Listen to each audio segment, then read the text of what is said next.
Hello, I'm Liz Hill. Welcome to Podsnappery, the willful determination to ignore the objectionable or inconvenient, at the same time assuming airs of superior virtue and noble resignation. We explore things I find interesting, unusual, or annoying. So let's get down to it and spill the tea. So much happens in winter. It's the darkest time of year, culminating with the winter solstice. Over time, many cultures found ways to explain, demonize, or celebrate this time of year. Now, I'm not going to demonize anything, but I thought it would be a cool idea to educate or enlighten you all on some of these unusual wintertide traditions. So here are my top 11 weird, wild winter traditions. In case you're wondering why it's not a top 10. These go to 11. Exactly. So first up, the Yule log. The present-day custom of lighting a Yule log at Christmas is believed to have originated from the Feast of Yule. Makes sense, as this was a winter solstice festival observed in Scandinavia when fires were lit to symbolize the heat and light of the life-giving sun. A Yule log was burned on the hearth in honor of the Scandinavian god Thor. Because that's what heroes do. The log was never allowed to burn completely and was kept as a token of good luck, then used as kindling to start the following year's log. In other European countries, the Yule log was burned until nothing but ashes remained, which were collected and spread onto the fields as fertilizer every night until Twelfth Night, or worn around the neck as a charm. Lots of luck, smartass. On Christmas Day, Czech women participated in a unique tradition to determine their marital status for the upcoming year. They throw a shoe at their house, and the way the shoe lands is crucial. If the shoe lands with the heel facing the house, it is believed that the woman will remain single throughout the next year. Who throws a shoe? Honestly. In China, the Dongzhi Festival is a celebration that marks the arrival of the winter solstice. It is closely tied to the concept of yin and yang, bringing balance and harmony to the cosmos. We could all use a bit more of that, am I right?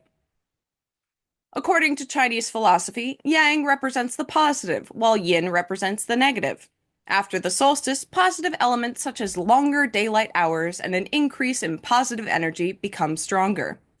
Families come together during this festival to enjoy a plentiful meal, but what you eat depends on where you're from. As with anywhere, right? Generally speaking, those living in southern China enjoy tangyun, glutinous rice balls, also sometimes called glutinous rice dumplings. They can be served as either sweet or savory. The tangyun symbolizes reunion. In northern China, the tradition of eating dumplings is rooted in an ancient legend where a compassionate physician fed dumplings to the homeless to protect their ears from frostbite. As a result, some dumplings served during the festival are shaped like ears. However, I can neither confirm nor deny actions I did not witness, nor food I have not consumed. In Romania, there is Ursul. This celebration features carolers who dress in bear costumes and dance on New Year's Eve. Interestingly enough, there is a Romanian saying that goes, Plimba Ursul. This literally means, go walk the bear. It is used idiomatically to mean showing off or to act foolishly. We all know people who do that, right? The story behind Ursul is that it was thought to drive away evil spirits and help enrich the soil for the new year. Even though the bear costumes look scary and sinister, it's actually a time of joyful celebration and a rich tradition passed down through the generations. Once again, given the choice, I'll always choose the bear.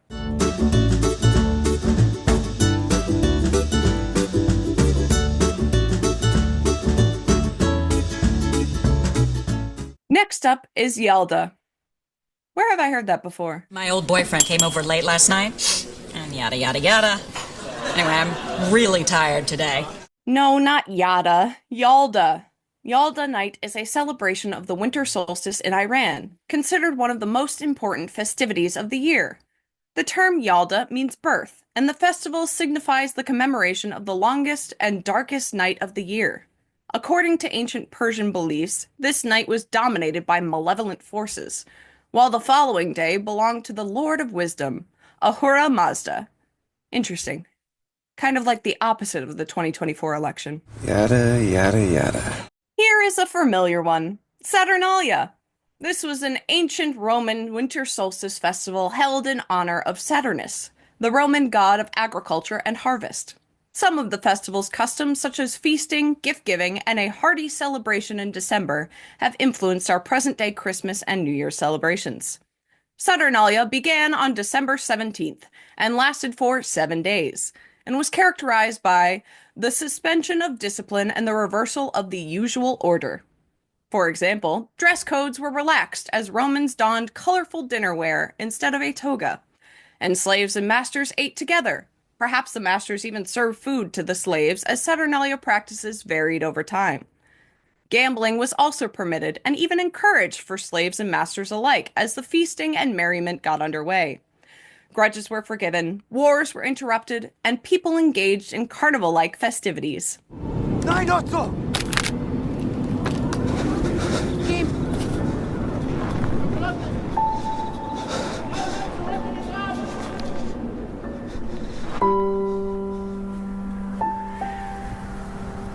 You better watch out. You better not cry, and you better not pout, because in Austria, Krampus comes to town. So be good, for goodness sake. Whoa, somebody's coming. We have to get out of here. Krampus visits children, but unlike Santa, his visit is not welcome. Krampus seeks out only naughty children to punish them, and if he finds a particularly naughty one, he takes that child away with him in his sack. But the celebration comes when people dress up as witches and devils and take to the street carrying torches and causing mayhem for the annual Krampus Run, which is designed to scare the devil out of people.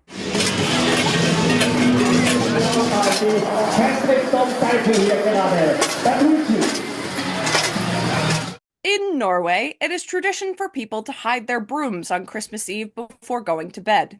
This is because it was believed that witches and various mischievous spirits would steal brooms from households in order to ride them on Christmas Eve. We fly! Night of the Radishes, or Noche de los Rabanos. In Oaxaca, Mexico, residents engage in a 3-day festival beginning on December 23rd that includes carving vegetables, specifically oversized radishes, to look like the Nativity and symbols from Mexican folklore.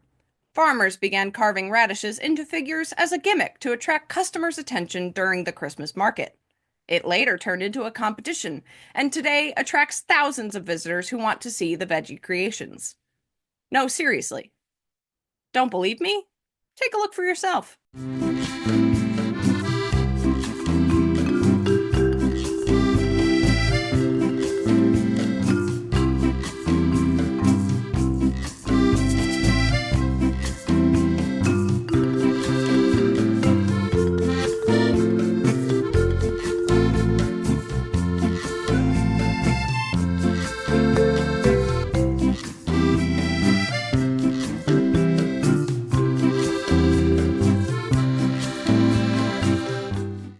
Now bundle up as we dive into the polar bear plunge.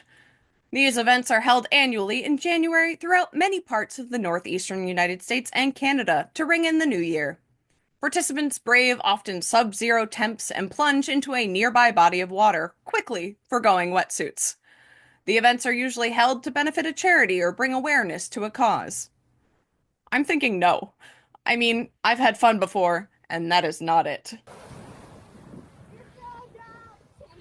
Whoa, my God! Now that's what I call graceful. Next, we find ourselves in a pickle. Dillweed, garlic sweet, tasty are they to eat.